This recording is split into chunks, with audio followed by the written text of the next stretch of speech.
আসসালামু আলাইকুম। খুবই ইম্পর্ট্যান্ট একটা ম্যাথ, প্রায় আসে।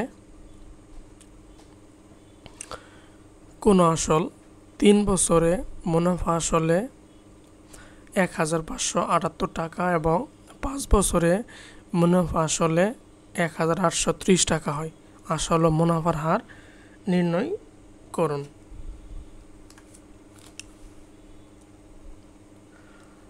তাহলে সমাধানে আসি। আসল প্লাস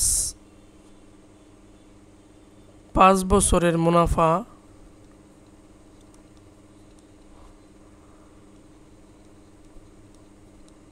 মুনাফা সমান হচ্ছে 1830 টাকা, তাই তো? এভাবে লিখতে পারবো।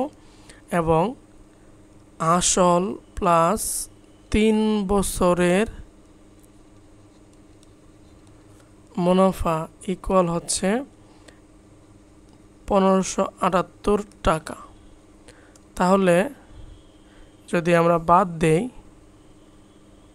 বিয়োগ করি, তাহলে আসল বাদ যাবে, মাইনাস মাইনাস মাইনাস।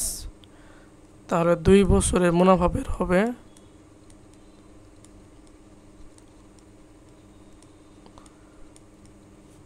10 থেকে 2 বাদ দিলে হচ্ছে 10 থেকে 8 বাদ দিলে 2, 8, 9, 10, 11, 12, 13, 5, 6, 8 থেকে 6 বাদ দিলে হচ্ছে 2,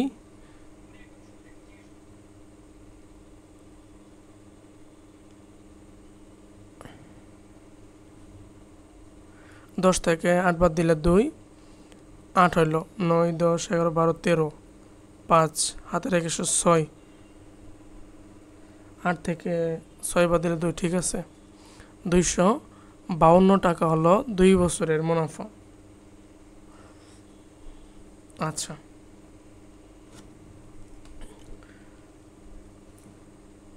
অতএব 1 বছরের মুনাফা কম হবে না। 252 ডিভাইডেড বাই 2। অতএব আমরা বের করব প্রথমে 3 বছরের বের করি। 3 বছরের মুনাফা ইকুয়াল 252 গুণন 3 ডিভাইডেড বাই 2। এটা হিসাব নিকাশ করে হবে 378 টাকা।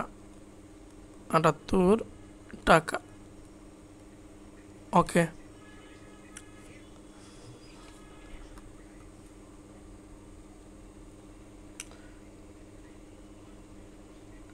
এখন আমরা পেয়ে গেলাম যে 3 বছরের মুনাফা, 3 বছরের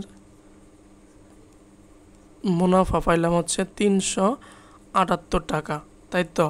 এখন আবার প্রশ্নে দেওয়া আছে যে 3 বছরে মুনাফা আসলে হয় 1578 টাকা। এখান থেকে আমরা আসল পাবো। তাহলে আসল ইকুয়াল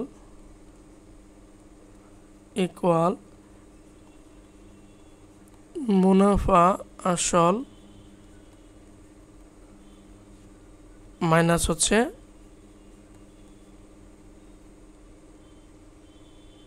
মুনাফা।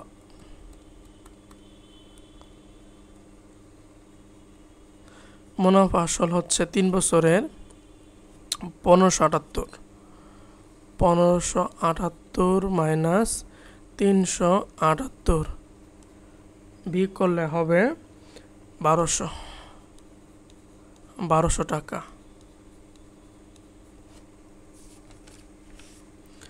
এখন 1200 টাকা আসল বের হলো। তাহলে 1200 টাকার 3 বছরের মুনাফা কত? 378 টাকা। একে কত? 100 কত? ঠিক আছে। তাহলে আমরা লিখব যে 1200 টাকার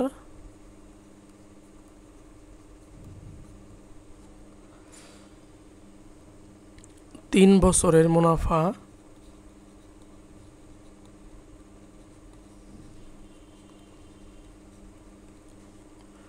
সমান 378 টাকা।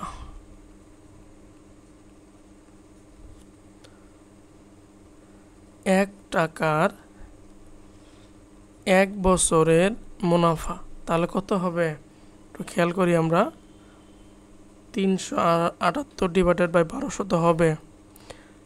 আবার 3 বছরের এত ছিল, তাহলে 1 বছরের কমে যাবে না, তাহলে যে গুণন ভাগ 3। হ্যাঁ, অতএব 100 টাকার 1 বছরের মুনাফা ইকুয়াল 378 গুণন 100 ডিভাইডেড বাই 1200 গুণন হচ্ছে 3। 0 0 0 0 কাটা,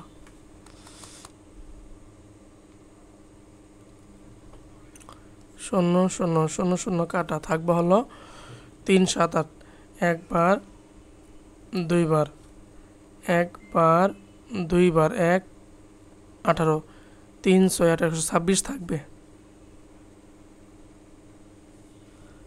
126 ডিভাইডেড বাই হচ্ছে 12।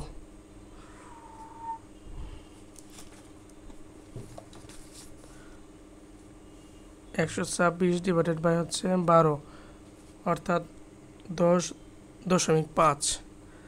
এটা ভাগ করলে হবে 10.5 টাকা সমান 10.5% হচ্ছে কি মুনাফা হার। আর এর মান আমরা পেয়ে গেলাম। আশা করি ক্লিয়ার।